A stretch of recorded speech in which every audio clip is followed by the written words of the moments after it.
This podcast is brought to you by Penji. Penji is a creative subscription service that gives you access to pre-vetted, agency-trained creatives from all over the world. From graphic design to illustrations to social media management and web development, it's all included for one monthly price.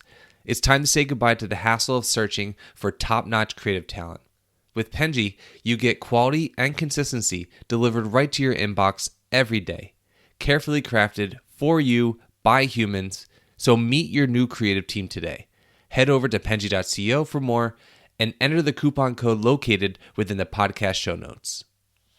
Hello, everyone, and thank you for joining us on Fully Managed. Thank you, Andy, for joining me today. I really appreciate it. Thanks for having me, Shannon. This should be fun. Thank you. It will be fun because we're starting with a game. So this game is called Search It or Scrap It. So, Mr. CEO expert, as you are, SEO expert, as you are, I want to test that. So I'm going to go through a list of different scenarios in which you think that we should search it, which means it's a tactic worth exploring and it's still relevant, or scrap it, it's outdated, ineffective, or misguided. Does that sound fun? Sounds great. Alrighty. Okay, so first one is publishing a blog post every day to boost domain authority. Scrap it. Alrighty, why? Publishing blog posts does not improve your domain authority. We've seen that with the HubSpot decline. Yeah, I mean, domain authority is a function of link popularity, which is about doing good PR, publishing things that are interesting and worthy of being referenced by others, and having relationships with editors and bloggers and journalists. Publishing daily is not necessarily any of those things. If you told me, publish an article twice a month on an association or trade magazine's website or with a partner, I would have said, yes, that definitely will improve your domain authority. It obviously would. It improves link popularity. But no, just publishing and frequency themselves do not change domain authority whatsoever. I think that's extremely sound advice. I appreciate it because I'm sure there's many people that still believe that is the case. So next Good one to call out. I'm ready. Number 2. Sorry. Okay. Embedding YouTube videos in blog posts to increase time on the page. Search it. Keep that. That definitely works. You can prove it yourself by creating an exploration in Google Analytics that tracks the average time on page for people that did and did not watch the video. And you'll see that pages that have videos, when those videos get watched, it directly is impacting engagement time. Not directly impacting search rankings unless you believe that user interaction signals such as long dwell time are have part of a search ranking factor. But no, I'm a big fan, highly recommend it, and I do it whenever possible.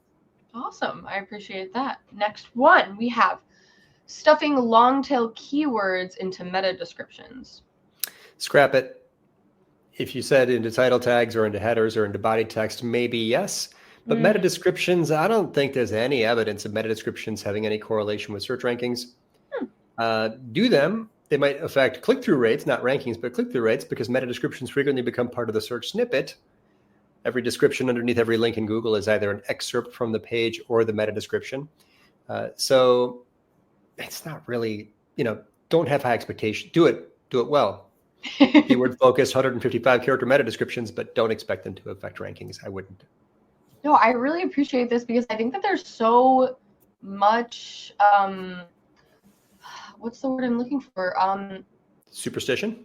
Yeah, superstition in SEO. Thank you. That's the perfect word for it. Because I talk to so many people that do SEO, and I hear a lot of these things that you're, proving to be incorrect. I mean, if anyone has evidence to the contrary, please, Andy@orbitmedia.com. Send it along. I love to see a correlation study on that one. Yeah. No, I think that's incredible though, because outside of, everyone has their own strategies of doing things or whatever it may be, but you have a direct rebuttal for everything that you have. You have evidence for everything that you provide, which is not always the case. It's very cool. So I try to. I'm appreciative of that. That's the idea. Alrighty. And then using AI generated content without editing. I would scrap that, but not for SEO reasons. I think that lazy prompting tends to produce low quality, undifferentiated, off target content. If you first train AI carefully on the information needs of your audience, and then train AI deliberately on your writing standards and styles and voice and tone, then you may get back magically, hopefully, a piece that doesn't need editing. Kind of unlikely.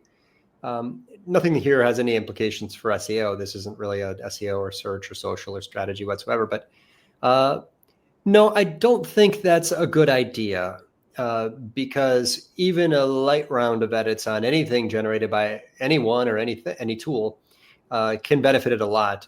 I have my own research on that. Bloggers that use editors are more likely to report success than bloggers who don't. So editing is important. Yeah, I think especially with AI and where it is now, I think that obviously it provides a level of training in which you addressed, but I think that even with that, it's not going to be what you want it to be before editing. And if you're wanting to pump things out, and as you discussed earlier, maybe that's not the best move to do anyway. So I think that's the only reason why you would put out something that's not edited anyway. And if that's not something that's effective for SEO, then it makes no sense to even. Yeah. I'll make it an even stronger point. The most successful content is highly visual, with something of interest at every scroll depth, is highly collaborative, with contributor quotes from experts, influencers, subject matter pros. It's highly structured with lots of bullets, short paragraphs, subheaders. It's highly connected.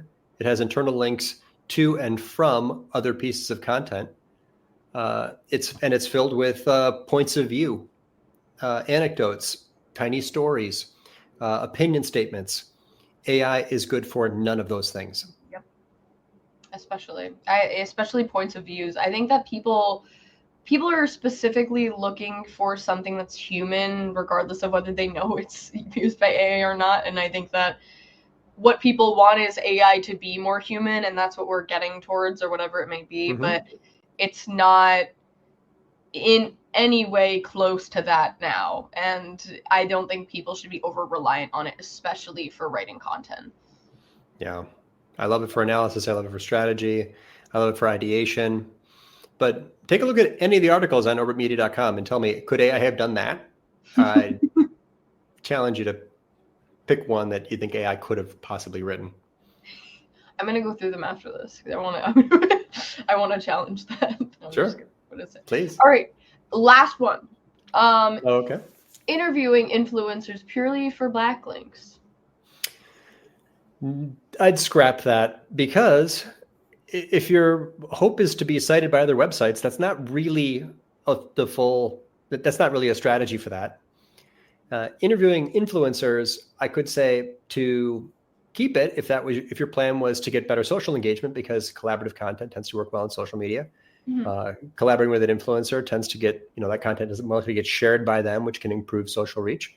But for backlinks, if the influencer was an editor of a popular website, and if during the interview you mentioned something that they thought was wildly supportive of things they're saying over on their site, then yes. But that's not really what you were, neither of those things are that likely to be true. Link attraction and link building are very specific approaches that have, for which there might be an application of an interview piece, but not necessarily. So no, I don't think that. I mean, if I were making a list of like 10 things I could do to grow my domain authority and build links, that would not really be a complete strategy whatsoever. Definitely not. Yeah, I would definitely tend to agree. I think that influencers being involved in that approach in some way is helpful, but not in a specific way to get backlinks. There is, if they're related to your business or your product or service or whatever it may be, and they can provide like a quote or something like that, like how you said for like an article, that would make more sense. But to just provide links is probably not the most effective approach. But what we're doing now, anything that's collaborative at all, I mean, I never wrote an article without contributor quotes from experts, ever. I love doing roundups and having multiple points of view in my content. I love being part of conversations like this one. So collaborate, always. But do it to improve the quality of your content. Do it to improve the social reach of your content. Do it to grow your personal network, but don't expect it to improve your domain authority by itself. Yeah, exactly. Especially, I think that I think there's a lot of expectations that people have when they create content, and that if you don't work hard to have every element be curated, then obviously you're not going to get the outcome that you're looking for. Right. And using one avenue rather than addressing all of these different things, like influencers, for example, would not be the wise choice. Mm-hmm. So something that I would really like to ask you, because I hear this a lot nowadays, I've even heard it from my boss, that SEO is dead, so to speak. A lot of people say that, and I think that, I don't know if he said it for, don't quote me on him saying it, but something that I'm curious about is why you think people are saying this, what your opinion on that is, because I'm sure that you don't agree, seeing as all of your opinions on what we've already talked about, and yeah, like what you think the misconceptions are with people saying this. Well, I get the headline template, blank is dead. I know that I've probably written a few of those myself. They work for all kinds of things, and the click-through rates are pretty high. Yeah, start it's like anything provocative. that is something. They're dramatic. It's like a strong word, dead, big word. Okay. Is there evidence of this? Google search traffic is up, which is weird to me. I would have predicted it would be down. Google ad revenue is up. Strange to me. Like, you'd think that Google people, what is disrupting search? There's actually two statements there. One is search is dead because Google is becoming less relevant because more people get answers using AI chatbots. Mm-hmm. That's one. There's a point of view there. There's not data for it yet. I just finished doing a study I had 1,000 people take a survey to say, like, when do you use AI instead of search engines to get answers? Very interesting. There are certain use cases for which people really are slowly moving toward AI. Very, very interesting. To say SEO is dead is slightly different because you're saying that there is, even though Google may be growing in relevance and popularity, that the opportunities to get traffic from search has gone down. There's a strong argument for that. Click-through rates for search have been declining for decades, at least 15 years. I collect screenshots of Google search results pages for various key phrases. I have 10 years of screenshots of search results pages, and you can see over time how they change.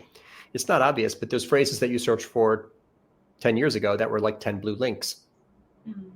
And today, it's an AI overview and a people also ask box and a video carousel and a map and a knowledge panel on the side and a featured snippet and wow, Google's slowly, it's not obvious unless you're paying attention, putting way more SERP features, search engine results page features, into search results. So organic click-through rates keep declining. AI overviews is just one more step in that. It's like click-through rates have gone down because of AI overviews. Not weird.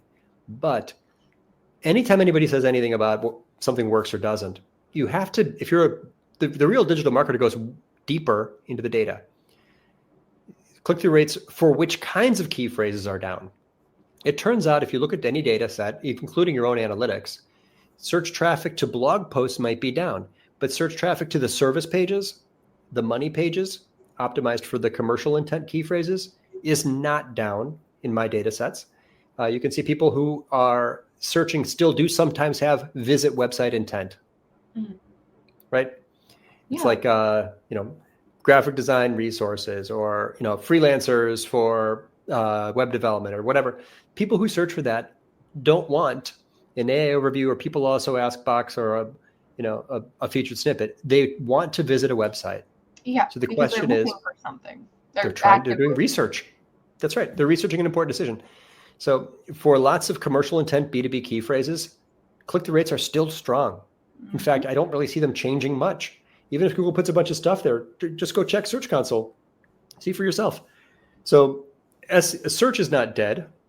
There's no evidence of that. And SEO is not dead, although the opportunities to get traffic from information intent key phrases to content marketing pieces has definitely declined. And Google's sending less traffic to websites in general.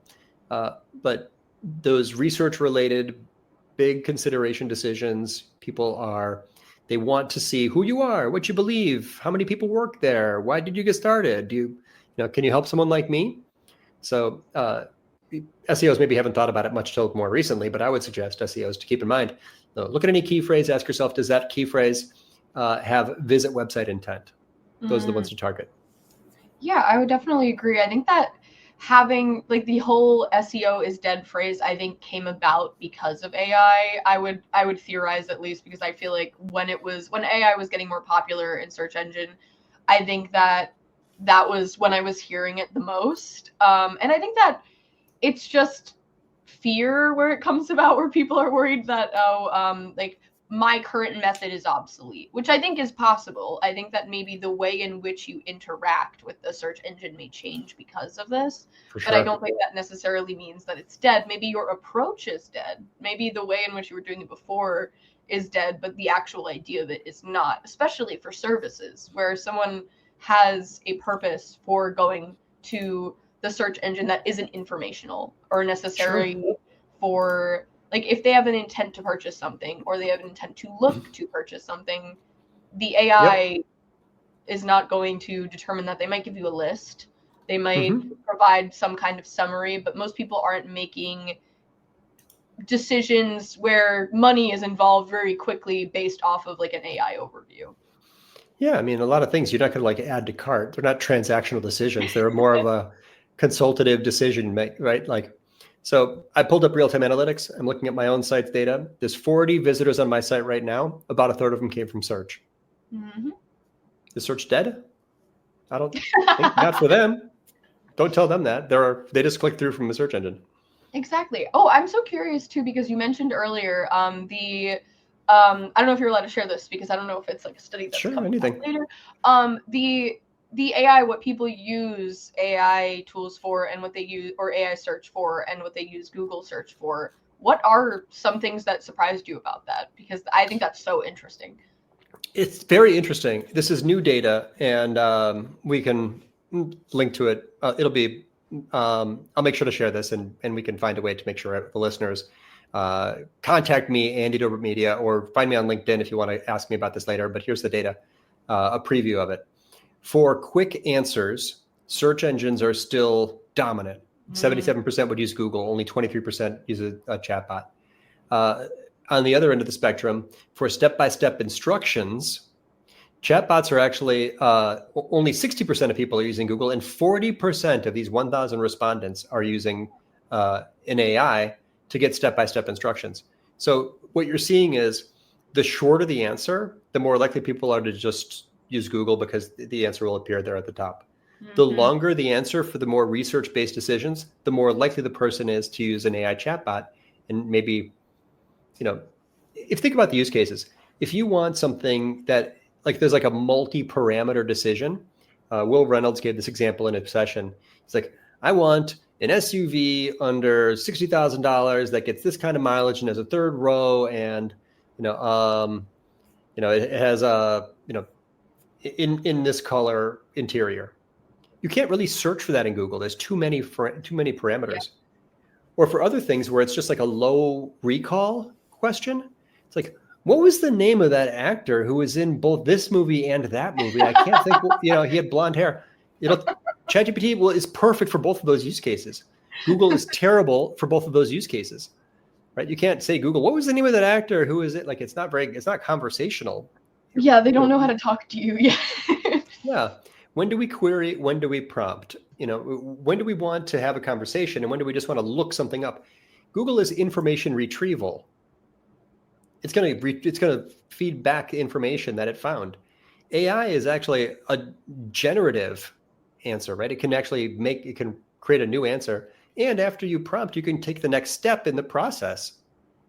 Whatever it is you're doing, you can actually continue to do it, or have it start to work on the thing. If you were doing research, like, okay, now make me look up those 4 options and make me a guide that shows the pros and cons of this versus that minivan. Or anyway, so there are user behaviors are changing.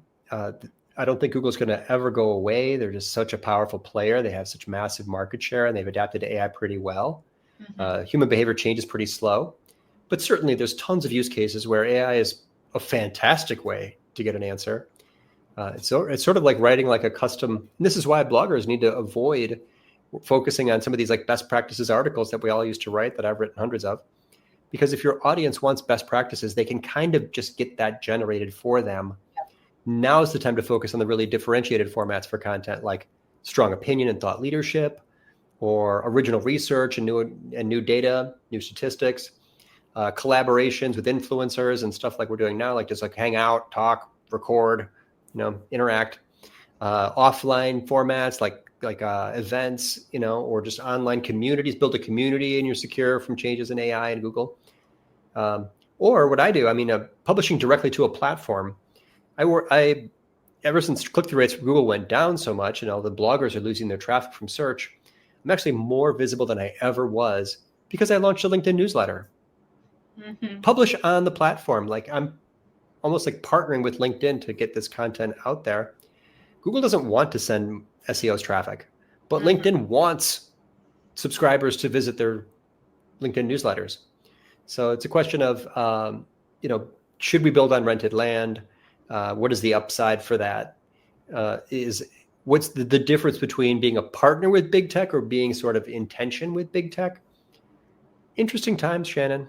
Very interesting times. No, it's really cool because this does go back to the SEO is dead thing of the fact that you'd exclusively mention parts that people were utilizing before, that bloggers Sure. were, that do not work anymore with what is changing in search engines. But what is crazy about what you're saying and makes me feel like cattle a little bit is the idea that I use these search engines for the exact same thing that you said based off of this study, is the idea that it makes sense because something that is giving you a not just a direct answer, but a fuller, comprehensive list of something or thinking for you, so to speak, it makes sense to use AI for it. And there's so many complex questions that we've always wanted to ask Google that are ineffective and usually don't yield the results that we're looking for. I'm thinking ChatGPT, even though like older generations may not use it as much as younger generations, it would be the best for them because I can't imagine the amount of times that my parents have looked up who's this guy from that movie that is also from the exactly what you said. Yeah. And low recall. Yeah. That would be perfect for ChatGPT. There are so many ways in which we converse with each other to figure something out, in which you can now do with this service, whereas Google was never able to yield the results in the way that you're looking things up in the search box. Exactly right.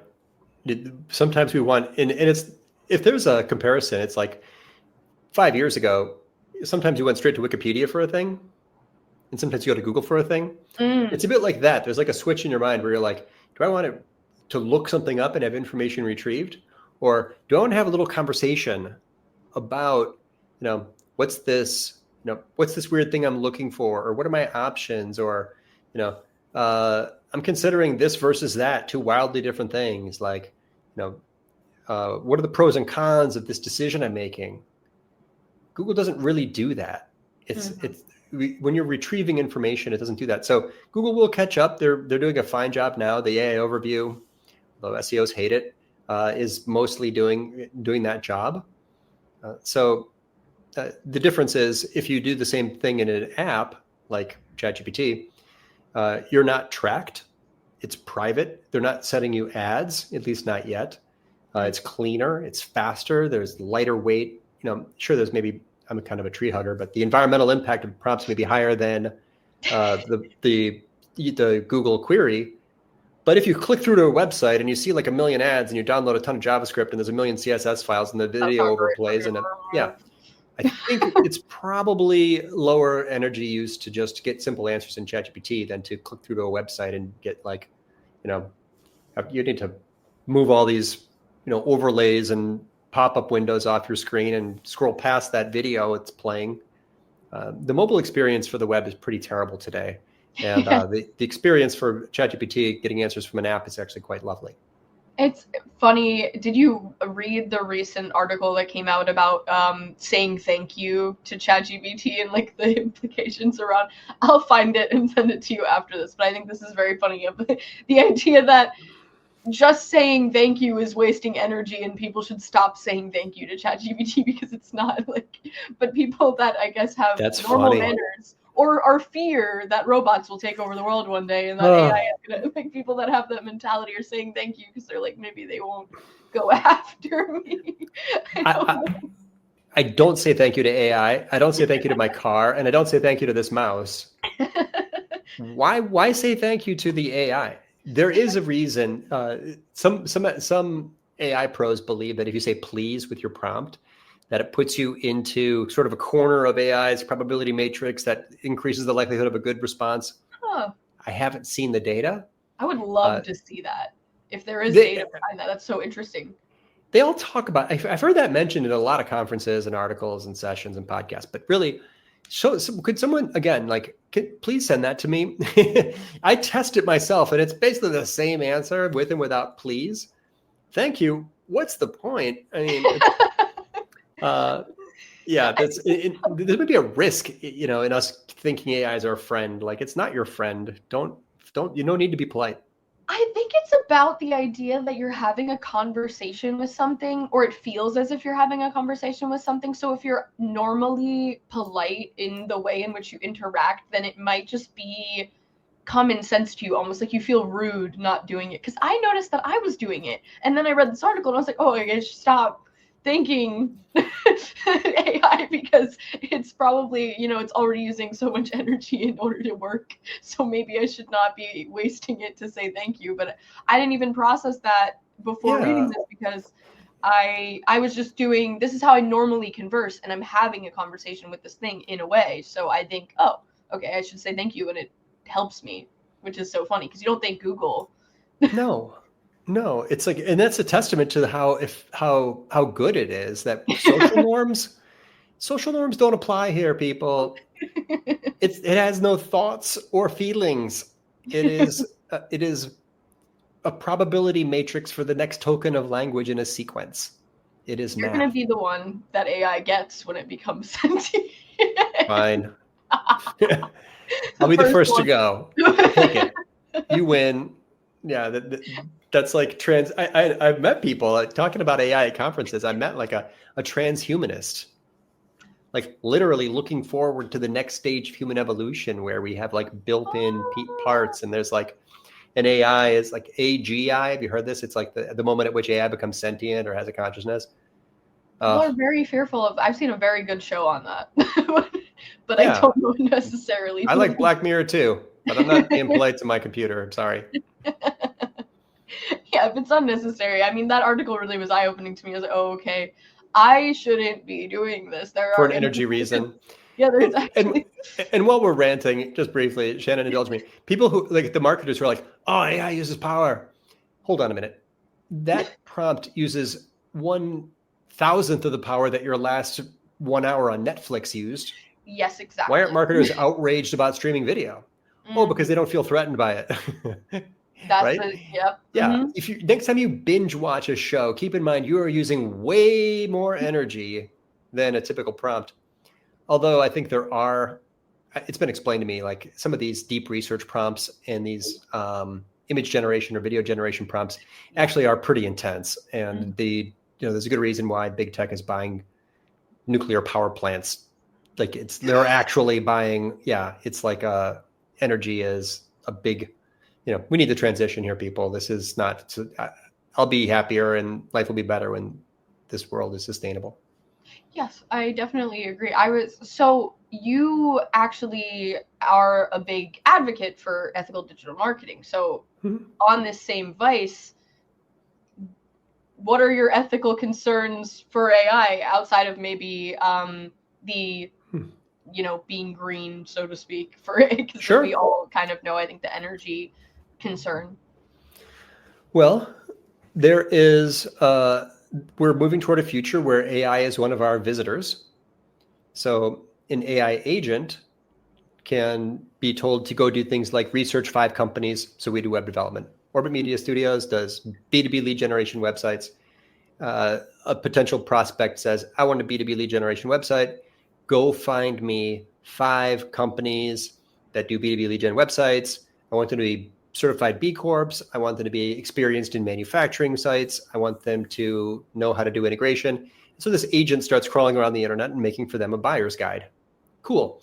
Does that agent, when they land on my site, have any privacy rights? No, I don't think so. Do I need to show cookie consent to them? What are the implications for having non-human visitors to our websites? Not just a bot, but an agent who's crawling around. Does mobile friendliness matter? What about accessibility? Maybe that's what we're talking about. AI accessibility. So when you stop and think through all the website requirements, mobile friendliness, search rankings, page speed, privacy considerations, accessibility, conversion optimization, there's integration with other systems, measurement through analytics, which these things are impacted by the AI visitor. Well, you can't track them in analytics. You don't need to worry about privacy laws. They do use search engines, so search engines become more important. So if you think through the implications of the internet having a large number of non-human visitors in the future, and then think through what is the purpose of a website? Will websites continue to be a user experience? Certainly so. I just told you there's 40 visitors on my site at the moment. Or does the importance of websites as feeds into other systems become important for the agentic AI visitor, or for, to train ChatGPT or Perplexity or whoever to recommend our brands? How do you get AI to recommend your brand in the future? What are the forms of web spam that cross the line that become no-go for AI training data? How to have a big digital footprint, not unlike domain authority, but what are the tools and reports that we'll use to measure the visibility of our brands in AI? If that becomes a new channel for discovery separate from SEO. SEMrush is a really good one right now. It's actually interesting to see how they do this AI analytics thing. It doesn't just show you the likelihood that your brand will get mentioned, but it shows you the sentiment for your brand in AI. It actually talks to the AI and reports back AI thinks you're this and not that, or AI thinks you're good for this and not good for that. So really helpful. Yep, it's changing. A lot of these things are changing. So some of them have ethical implications, bias, accuracy, labor market impact, energy usage. It's such a broad conversation that it's really hard to even narrow it down. I'm in a single conversation where in the same breath, someone says they had AI write a poem, and the next person says, there's Microsoft bought a nuclear power plant. It's what? What are we talking about here? Yeah. Overwhelming. No, I think that's a really cool, it's a very interesting glimpse into a new problem, because I also have conversations around AI a lot, and I hear a new problem every time where I'm like, oh, that wasn't on my radar, and now it is.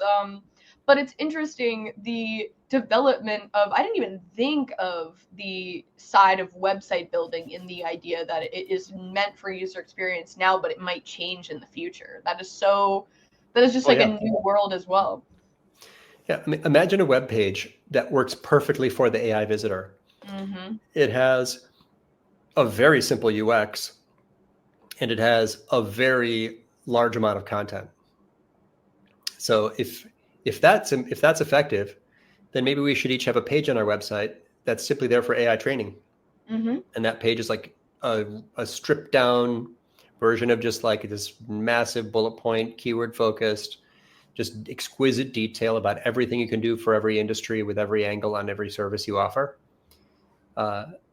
Anthropic just created a new standard for, similar to the robots.txt file, which is good for SEO, which is important SEO thing, the LLM.txt file, which will become something that we all stick on our websites as a way to try to communicate with an agent, with the AI bot.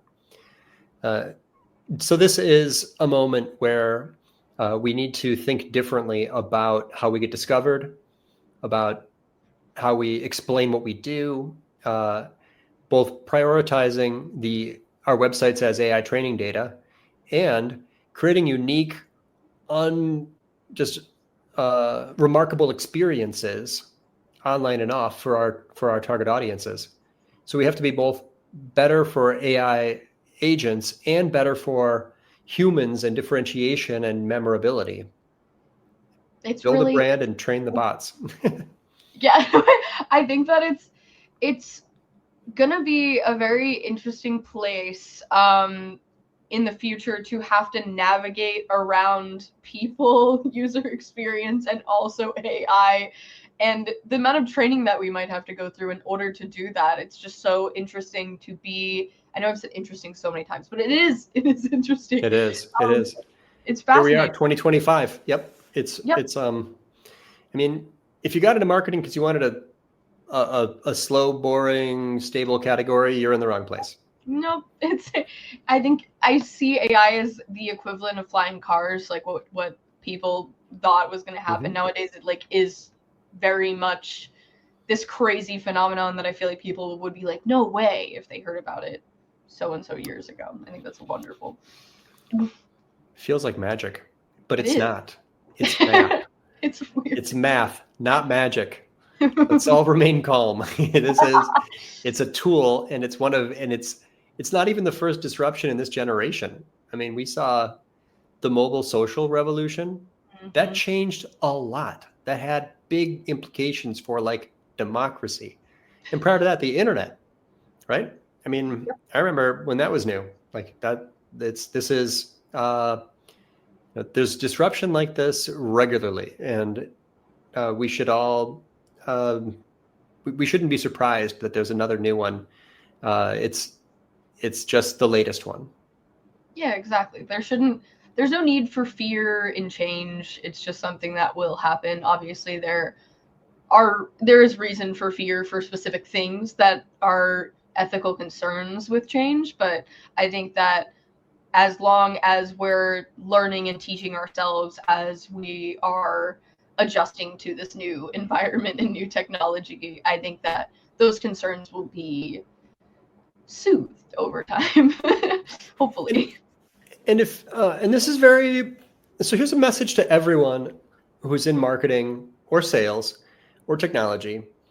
If this is all alarming to you, and if anxiety levels are spiking right now, which there might be lots of inputs for that, then I'd suggest that it's actually a moment when we still have a lot of control over our place in this world and our relationship to this technology, because anxiety comes from sort of not having a plan or not feeling prepared. Each of us has the same access to these tools. Each of us has the same number of minutes in a day. You are in charge of your skill set. You can learn at the same pace, learn anything anyone else knows about AI. This is not, it's not special and specific to like engineers. A human with nothing more than spoken English can build fancy tools. I'm doing it. Anyone can do it. Test it out, try it, build an automation, or learn to iterate your prompts, or build a prompt library with your favorite tricks and string them together into a process and then combine those into a little tool. It sort of doesn't cost money to do these things. I mean, $20 a month for ChatGPT Plus. Take charge of your skill set, adapt, try something new, experiment a little bit every day. Get up early in the morning and experiment every day. That's what I do, and I've done it for 2 years, and it's really been a call, if nothing else, separate from my skills. It's kind of reduced my anxiety because I'm like, okay, I got this. I can see where we're going, and I know where I'm going to be. I think that was a beautifully wholesome note to end on, because we are over time. But truly, I think that was great advice, because I do think that a lot of people have a lot of fear about any kind of change, especially in technology, something that is rapidly changing at paces that I don't think we could even understand before. But I think that if you grew up when the internet was introduced, then you kind of know what this looks like a little bit. I think it maybe instills more fear in people that maybe don't know enough about it or didn't grow up. So like unaccustomed to disruption. It's everything's scary when it's a disruption. It's different, but I think that learning is part of that. Control what you can. Focus on the things you can control. and just be prepared by upgrading your skills and experiment. Try something. See, I'm having fun with it. And of course, I'm worried. But I'm worried more for some other people than for myself sometimes. Mm-hmm. But Shannon, this was really fun. This was a great conversation, and I feel like we went in all directions, and it was good. We came back. I loved it. I had a great time. I learned so much from this, and that's my favorite part, selfishly, of the podcast. I know the audience was to learn from you and all that, and that's great. But if I get to learn something, that is my favorite part of the podcast. It's like going to school forever. It's awesome. But thanks for having me on. This was thank you awesome. so much. Thank you. And thank you everyone for listening or watching. We'd be nothing without you. So I appreciate you guys, and I hope you got to learn as much from this episode as I did. Thank you so much, and have a good day. You've been listening to Fully Managed, brought to you by Penji. Check out the show notes to learn more about today's guest, and to learn more about Penji, the human-first creative subscription service, head over to penji.co. And by the way, if you're still listening, it would mean the absolute world to us if you were to share this podcast with a friend and, of course, subscribe.